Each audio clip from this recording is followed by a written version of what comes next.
A month has passed since Charlie Kirk was assassinated.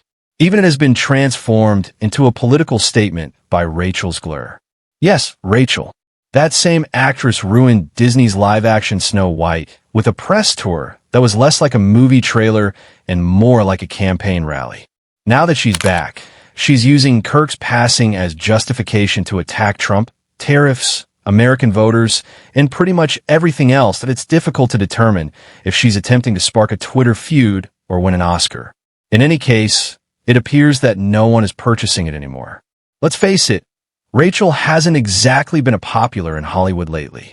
She is being avoided by studios as if she were radioactive.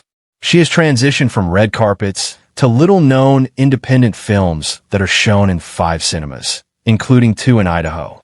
Yet here she is, giving a public monologue about how President Trump is exploiting the murder of Charlie Kirk to stifle artists like her and impose tariffs. It's quite a stretch, particularly from someone whose most recent movie was a resounding failure at the box office. But Trump isn't the only issue here.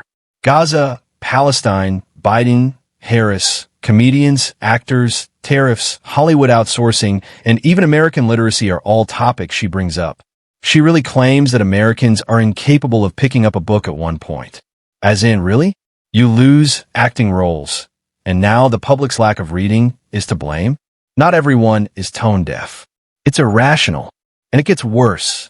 According to her, the president is using Kirk's passing as an excuse to impose a 100% levy on movies produced abroad, as though her career were being personally attacked in some way.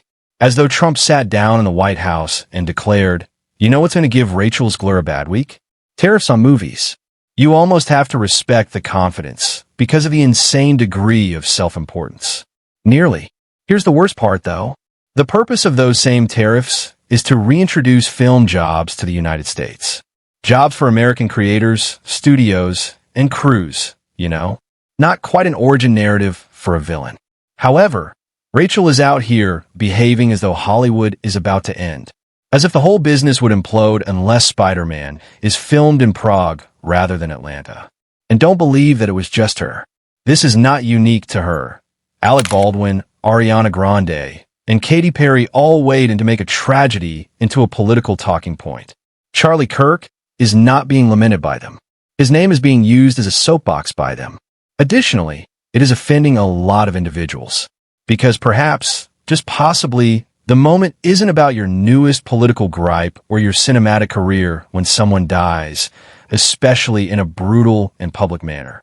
Perhaps all that has to be done is to remain quiet and respectful. However, it is evident that the message did not reach Hollywood. Rachel went beyond the tariffs and Trump's tirade. She went one step farther and questioned if America was still worthy of the term freedom. As she put it, the dictator in charge of our nation has turned free speech into a weapon. Comedians cannot joke, and actors cannot act. The way she presented it, you'd think she was live streaming from some subterranean resistance bunker. She actually stated all of this while drinking organic oat milk in Beverly Hills in a well-lit, expertly made film. Then the blow was delivered. Under Biden and Harris, we fared better. In addition to being politically contentious, the comment made headlines because it was accompanied by a less nuanced explanation. Under Biden and Harris, this would never have occurred, as though one election cycle could be held responsible for the murder of a well-known person. As though catastrophe just selects sides according to the person occupying the Oval Office. It wasn't a slip. It was planned. She even reiterated her opposition to political violence, but there's always a but. Back then, everything seemed safer. It's more than simply tone deafness. That's risky because it presents political choice as a defense against violence in the actual world. It conveys to her supporters that tragedy and safety are political issues. And that's a risky line to walk for someone with her platform. However, in the same sentence, she blamed individuals for not picking up a book, calling Americans too lazy to learn anything. In a new victimization guise, it's the same old Hollywood elitism. Her anger isn't limited to Trump. She is upset because the general population disagrees with her. But they didn't back Snow White has angered her. She is upset that people roll their eyes and ignore her lectures from late-night stages and the red carpet. That's the main point of this. She's lashing out because she lost the crowd.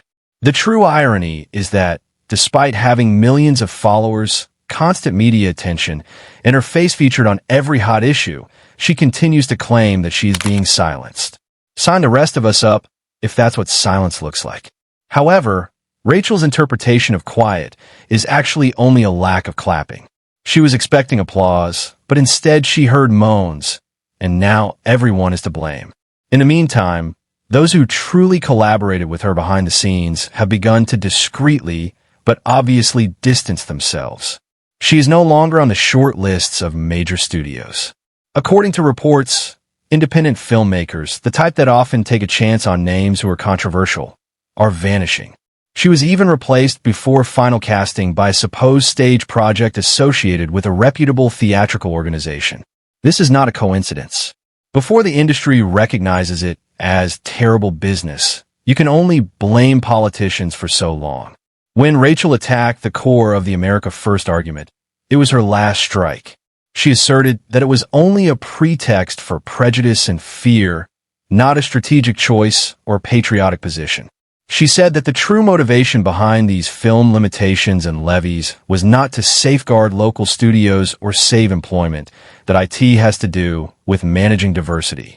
According to her, the president didn't want movies made abroad because he didn't care about representation in Hollywood. Even some of her admirers became silent at that point. You can snap the rubber band if you think that someone who wants to preserve domestic jobs is anti-diversity, regardless of how much you like or dislike the present government. The entire remark, Raj, is an attempt by a wealthy actress to portray economic policies as an attack on her identity. Additionally, many believe that it was offensive not only to taxpayers or voters, but also to working-class crew workers, editors, stagehands, and sound engineers whose jobs do depend on the location of a movie's production. She made no mention of them. Rather, she regained her core. The message kept coming back to her, even while discussing such a serious topic as Charlie Kirk's assassination. Her anxiety,